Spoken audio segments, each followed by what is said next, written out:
দিনাজপুরের সন্তান সাখাওয়াত হোসেন সাকিব মাদকের ভয়াল গ্রাস থেকে তরুণ সমাজকে রক্ষা এবং উত্তরবঙ্গের জেলা দিনাজপুরের ঐতিহ্যকে বিশ্ব দরবারে তুলে ধরার প্রত্যয়ে এক ব্যতিক্রমী উদ্যোগ নেন তরুণ এই অ্যাথলেট।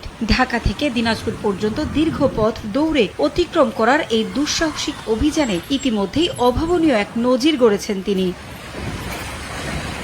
গত 2 এপ্রিল রাজধানীর 0 পয়েন্ট থেকে শুরু হয় সাকিবের বিশেষ দৌড়। দিনাজপুর জেলার সন্তান ও ক্রীড়াবিদ সাখাওয়াত হোসেন সাকিবের দীর্ঘ পথযাত্রায় সঙ্গী ছিলেন তার বন্ধু সাইক্লিস্ট রাব্বি। নির্ধারিত পরিকল্পনা অনুযায়ী 8 এপ্রিল পৌঁছান দিনাজপুরের 0 পয়েন্টে। এই দীর্ঘ যাত্রাপথে তিনি কেবল দৌড়েই ক্ষান্ত হননি, বরং জলপথের নানা বাধাও জয় করেছেন বীরত্বের সাথে।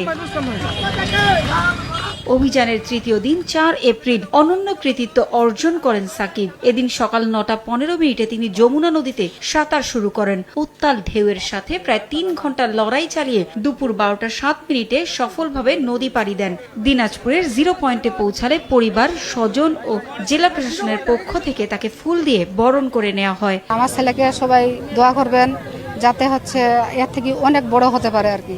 হ্যাঁ, তারপর ওর ইচ্ছা আয়রনম্যান হওয়ার। দিনাজপুরে আমাদের বুঝা মানুষ অন্যান্য জায়গার ডিস্ট্রিক্টের লোক বুঝতে পারবে যে দিনাজপুরে কিছু মানুষ মাদকের বিরুদ্ধে থাকে। রাস্তা সম্বন্ধে ধারণা ছিল না, গুগল ম্যাপ দেখে আসতেছিলাম। গুগল ম্যাপের কারণে একটু ঘোরাঘুরি বেশি হয়েছে। হাইওয়ে থেকে একটু বাইপাস নিতে গেলেই রাস্তা ভুলে যেতাম। আমাদের টোটাল জার্নি 360 কিলোমিটার মাইল ফলকে, কিন্তু আমাদের টোটাল জার্নি 400+ হয়ে গেছে। চমৎকার এই অর্জনের পর নিজের অভিজ্ঞতা তুলে ধরেন সাকিব। দৌড়ানোর একটা অনেক দিনের পরিকল্পনা ছিল আমার। সেই সুবাদে আমি একটি স্লোগান সাথে নিয়ে রানিং করি। স্লোগানটি হলো মাদকের বিরুদ্ধে এসো দৌড়াই।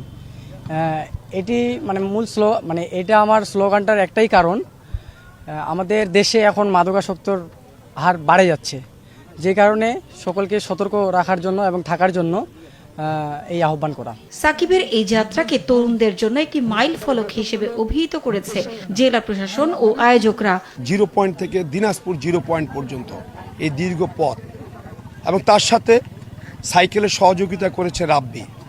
আমি দুজনকে অভিনন্দন জানাচ্ছি, এবং এই মেসেজটা শুধু দিনাজপুর নয়, গোটা বাংলাদেশকে দেওয়া হয়েছে যে আসুন মাদকের বিরুদ্ধে সোচ্চার হই, নিজেও মাদক থেকে দূরে থাকি, ক্রীড়াঙ্গনে সম্পৃক্ত থাকি, নিজেকে গড়ি, পরিবারকে গড়ি এবং সমাজকে গড়ি। এই যে সাকিব এবং রাব্বিদের যে উত্থান, এটি আমাদেরকে হয়তোবা ইঙ্গিত দিচ্ছে যে আমরা পথ হারাবো না, আমরা আবার পথ ফিরে পাবো।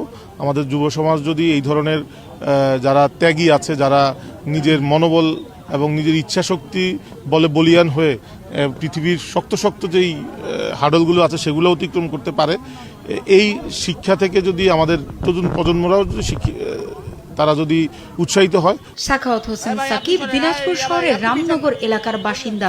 তার বাবা একজন ফল ব্যবসায়ী। সাকিব দিনাজপুরের স্বনামধন্য শিক্ষা প্রতিষ্ঠান সেন্ট জোসেফ স্কুল থেকে 2022 সালে এসএসসি পরীক্ষায় উত্তীর্ণ হন। সড়ক পথে দৌড়ে জেলার ঐতিহ্যকে তুলে ধরায় আনন্দিত দিনাজপুরবাসী।